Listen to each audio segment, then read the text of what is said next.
Welcome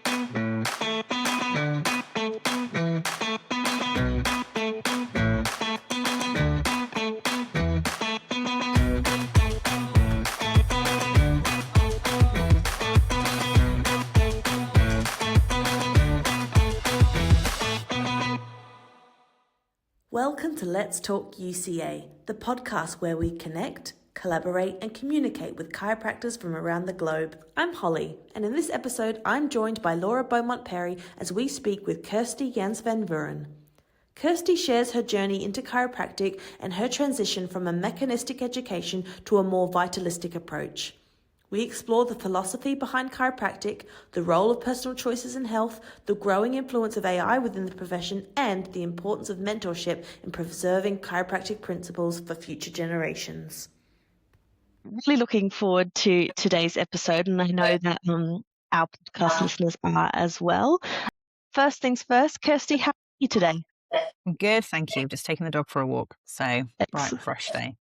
Excellent. And where are you based? Where in the world are you? So I'm based in Norfolk, east coast of England. I practice in a small little village called Poringland, about 10 miles south of Norwich. Amazing. Fantastic. I guess the first thing I wanted to ask, or one of the first questions I like to ask our podcast guests, are how did you find your way into chiropractic? How did it all start for you? And what do you love most?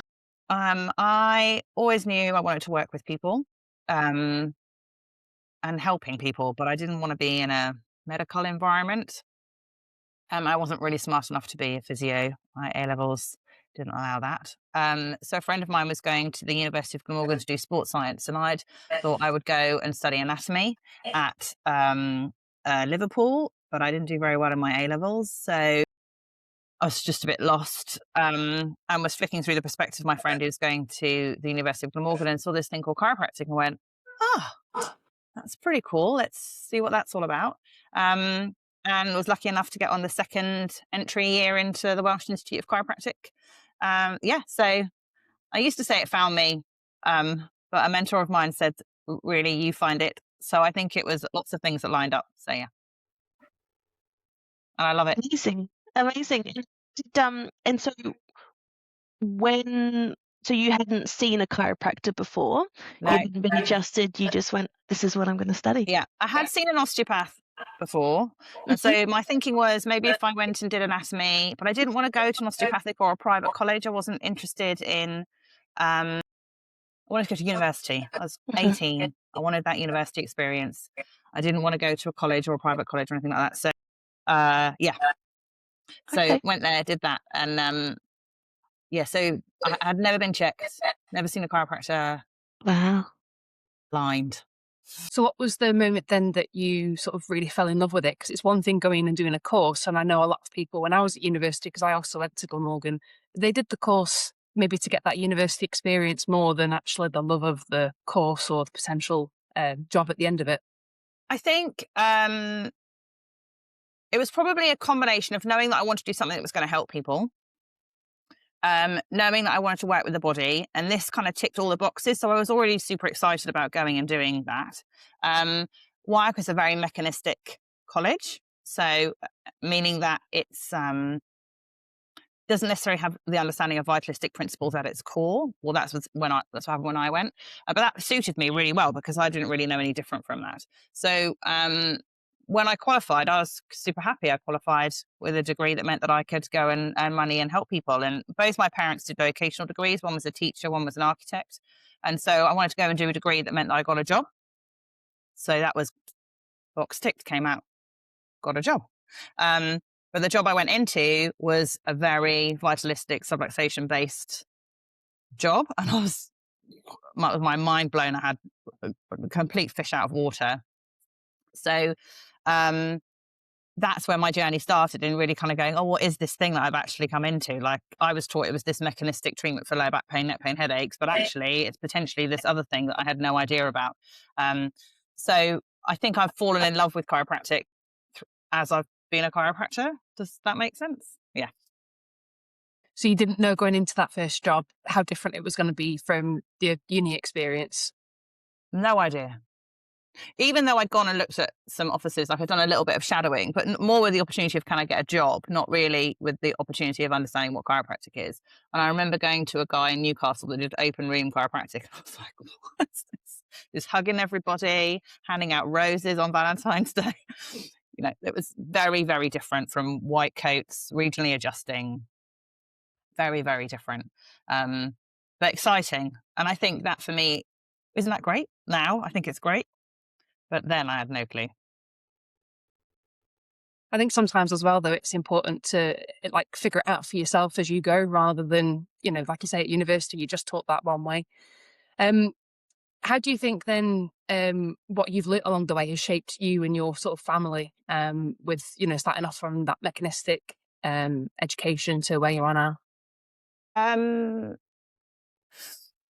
I think it gives me a nice perspective on maybe how the majority of our culture maybe views health and bringing up families. But it allows, chiropractic gives me a compass and a foundation to maybe do things differently. So having that understanding that the body's intelligent, it's designed to heal.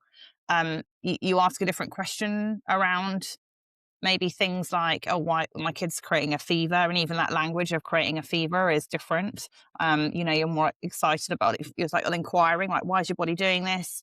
How are you getting on? Are you handling it well? What do I need to help support you? Like it just gives you different questions to ask, which probably I wouldn't have done before had I not had the understanding of, the philosophy of which chiropractic kind of aligns to. So does that answer that question? I think so. Yeah. I think so. That was a good answer. Thanks. What did you say was how did you describe the fever? Your body's not having creating a fever. I like that. Excellent. Sarah Farrant talks about that a lot. She talks about how we have health expressions, Mm-hmm. and that the body is never doing anything wrong. It's adapting to the environment it's presented to. So, a fever is a very intelligent thing that the body is doing. It's creating an environment to heal, to recover, to regenerate, to change. And it's that question of how is the body coping with that that's important. I've got twins. One, when they create a fever, goes super high, super fast, but very calm and quiet with it, and just sleeps and is really her body just wants to rest and sleep with it. The other one doesn't spike super high, but goodness me, do you know about it? She screams and cries and complains. And so they handle it very differently. So your support of the child is different, right? So, yeah. But both are intelligent expressions of a body dealing with something in order to recover and heal. So, yeah. So I suppose that leads on to a nice question of what role do you think chiropractic plays in the wider sort of healthcare system in the future? I think it gives us options, right? It gives people the opportunity to explore a different perspective on health and life, really. So it's that perspective that we're designed to do things and respond and adapt, and our body's very intelligent, and it's an amazing thing that we have. And just to ask that question of, oh, that's interesting, why would this be happening? Why would the body be doing this? Rather than it's bad luck, bad genes, bad germs, you go somewhere to fix something. It's giving the option of someone to have autonomy and control and choices. So that's where I feel we serve beautifully. And like, it's correct. It's true. Nature is intelligent. It does heal. It does regenerate. And we see it all the time in a tree growing. And so it's foundationally true. So that's another reason why I like it. And I think it's great. I just want people to have informed options and understanding and autonomy. So I think chiropractic fits beautifully within that. That's a lovely answer. Thank you.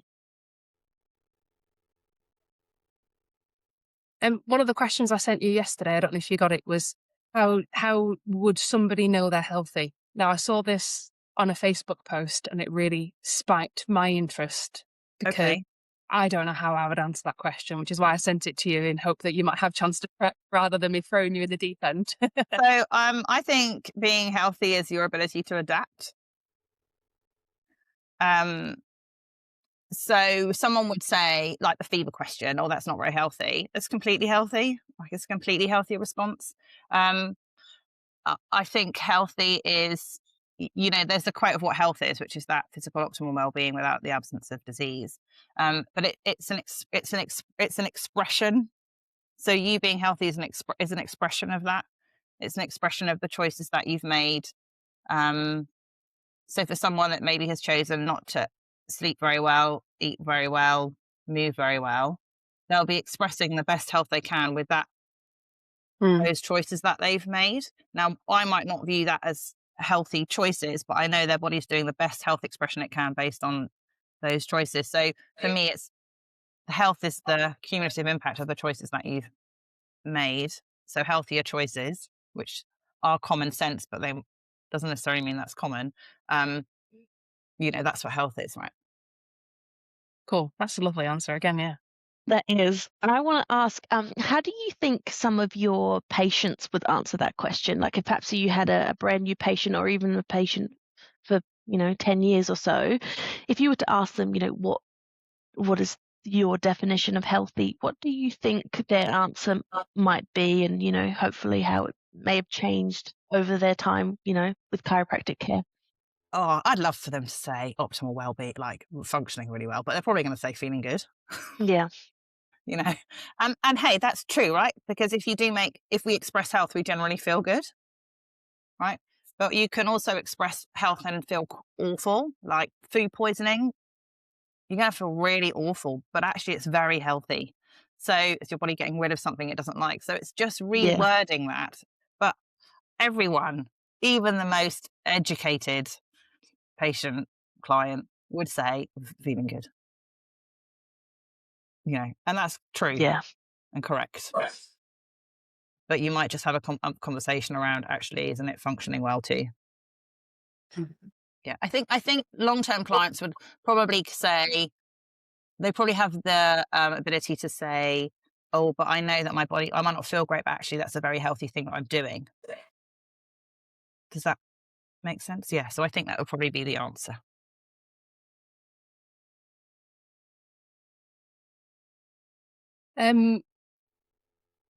There's a question about how do you view our ability to preserve chiropractic for the future generations? And I kind of feel like you've touched on this a little bit with,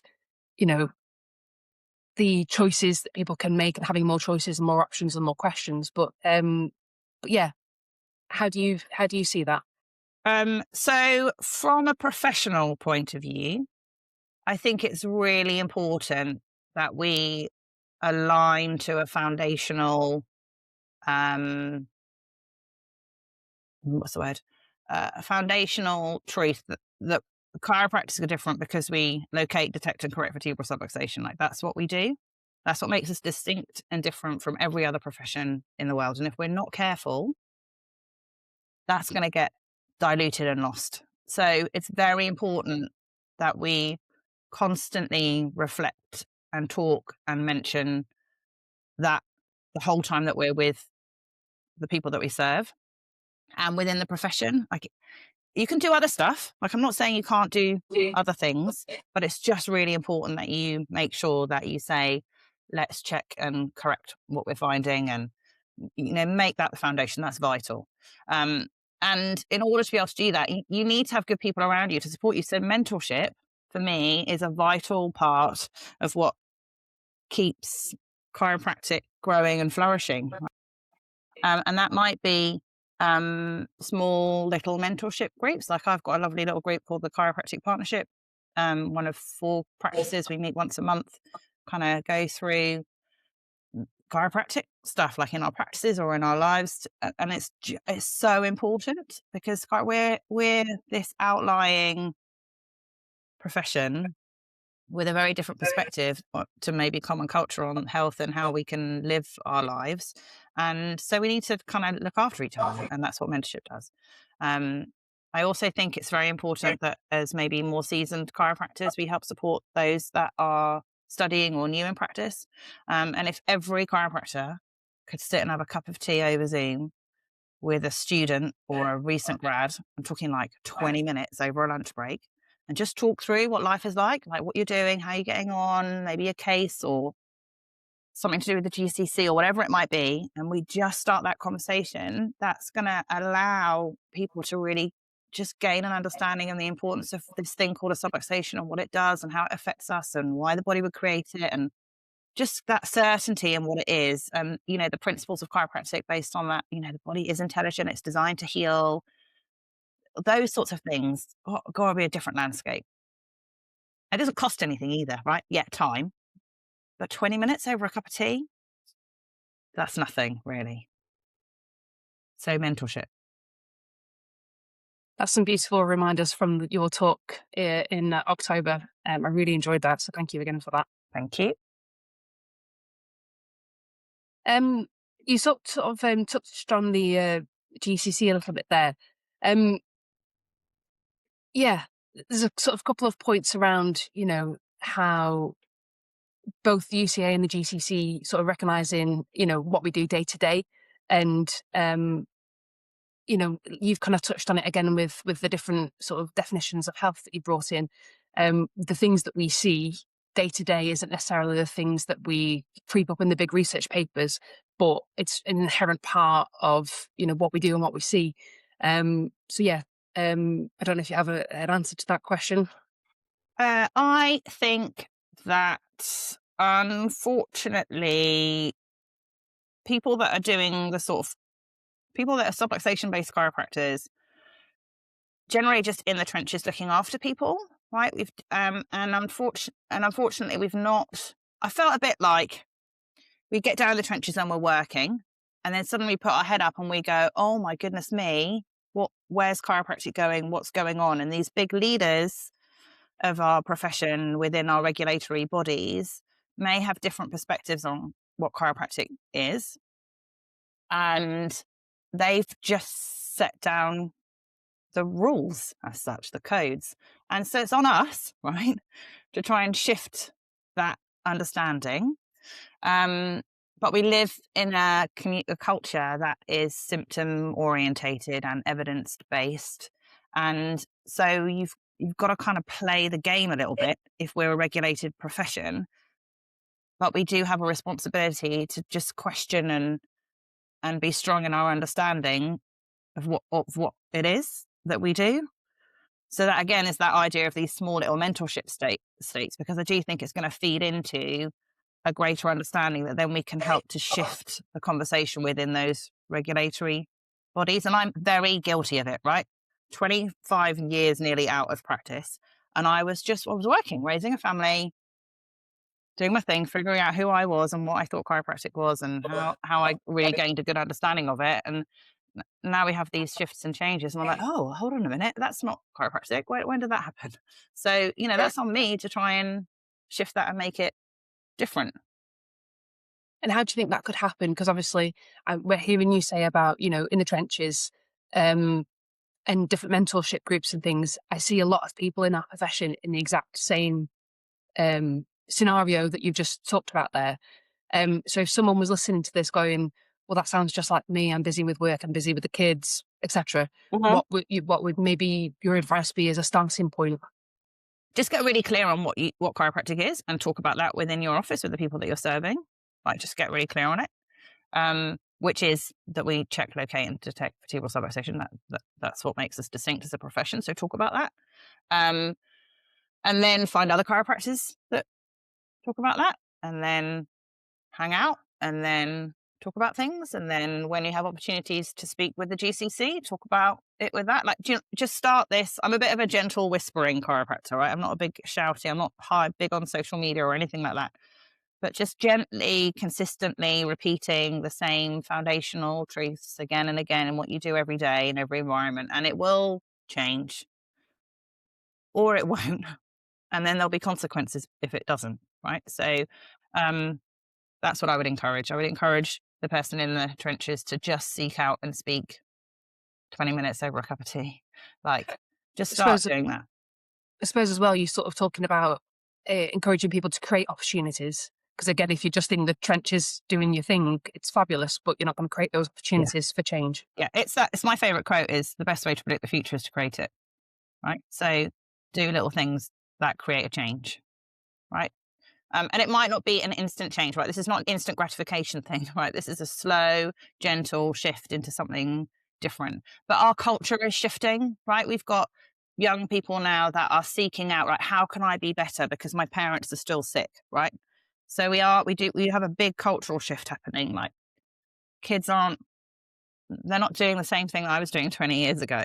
You know, they're ice plunging and saunaing and all sorts of stuff that was just not happening before. So there is a cultural shift now happening, and if we can completely be in the mix and forefront of that, because we've been talking about it since our inception 120 something years ago, because it's true.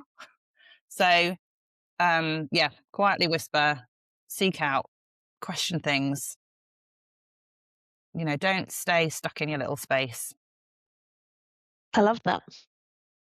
Speaking of change, something I wanted to ask both of you really, I wanted to get your thoughts on AI and how that might affect or already is affecting chiropractic. And do you think AI will ever or could ever replace a human chiropractor? What do you think, Laura? I think there's a time and a place for AI, but I think one of the biggest things, and again, from a vitalistic chiropractor's perspective, is actually the connection that we create with our people. And I think that there's such powerful aspect of the adjustment and how, you know, it can help people's, you know, like Kirsti mentions, bodies adapt and things like that. But a big chunk of what we do is that connection and people feeling heard and understood. And you can see people, how they open up different and how they're much more accepting of the adjustment because of that groundwork that you put in, which a machine, robot, AI, in my mind, would never be able to recreate. So there's aspects to running your practice where AI might come in. But in my opinion, it would never replace, you know, the connection, our hands, touch element of chiropractic care as well. So yeah, that would be my answer. Completely agree. There's also this, Stu Bittman talks about this heart field, right? This, is it 6 foot heart field thing? Is that what he talks about? It sounds right, yeah. So there's this like energetic thing that happens when human beings are together. I'm not sure how an android, whatever you want to call it, I don't know how that would happen. It terrifies me slightly to think that we would be in this automated world without human connection. But we already have a situation where people have like emotional relationships with AI bots via ChatGPT, like it's happening, but that's not a physical exchange. I can remember when we had the fun times in 2020 and one of my very good friends came in to see me when we were open and I hugged her and she went, well, no, I didn't hug her. I went to put my hands on her and she flinched slightly and she was like, I've just realized no one else has touched me. And I was like, oh my gosh. I was actually just going to loop back to that of we've seen in the COVID times where there was less connection, how especially our young people have really struggled to then step back into society, you know, in all aspects, even if it's just a simple thing of how to communicate with, you know, their peers or people older than them.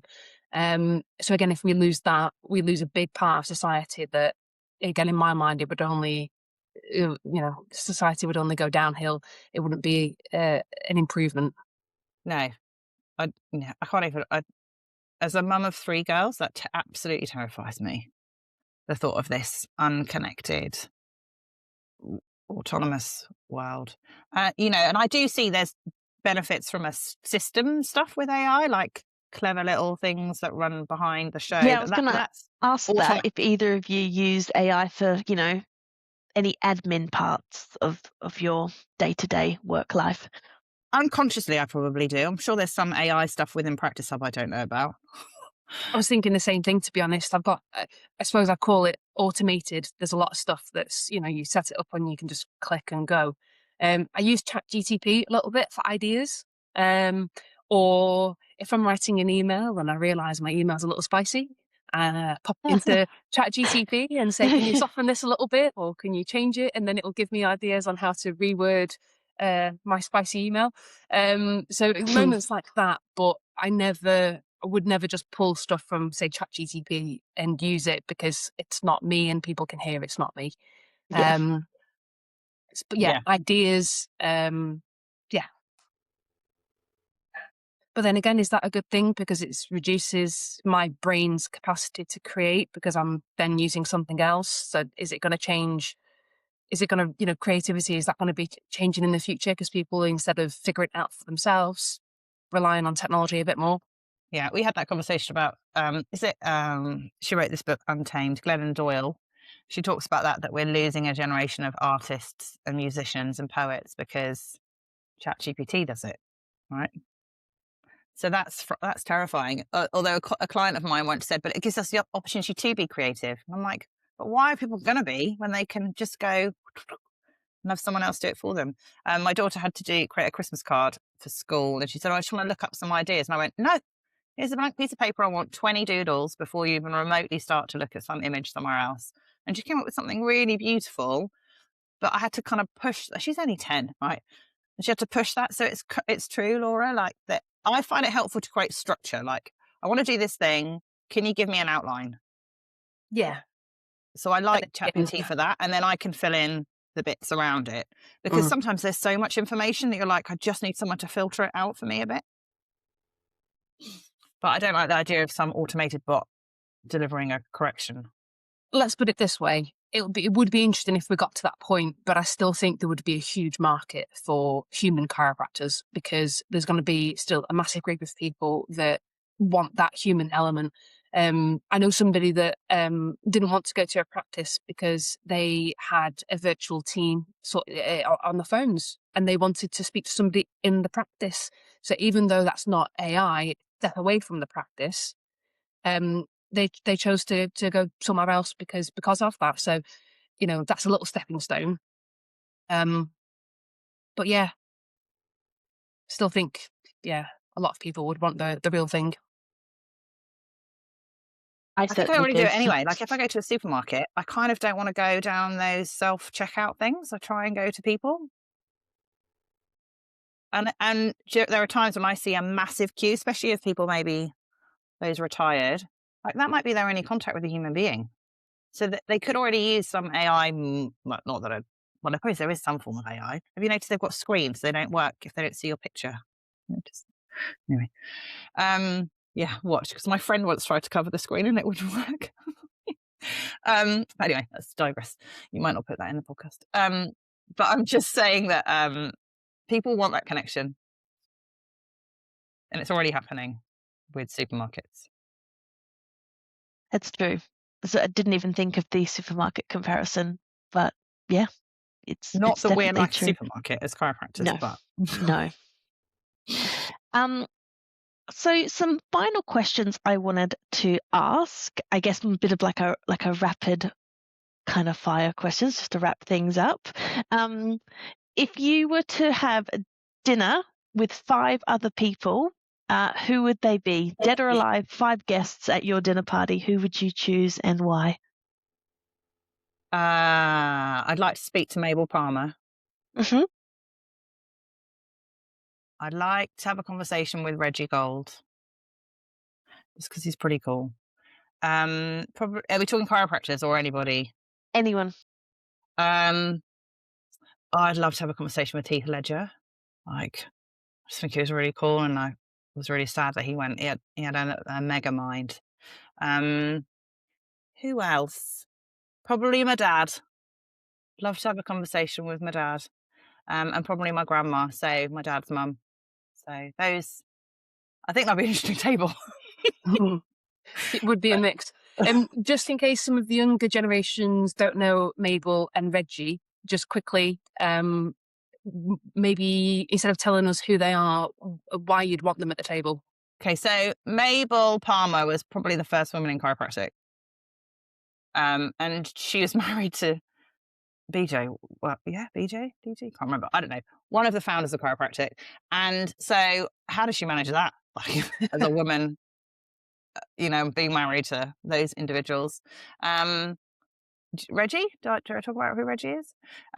Reggie, again, was just this mega thinker and was just so certain in what he was doing and how he delivered it, and really passionate, and never suffered a fall, and was just very forthright. And like, we all need a bit of that energy every now and then. So Summer Reggie would be good. Fantastic. And in fact, I'd like to ask you both this, just in case you have a different answer. How do each of you describe chiropractic, or how would you describe chiropractic to a 5-year-old? Go, Laura.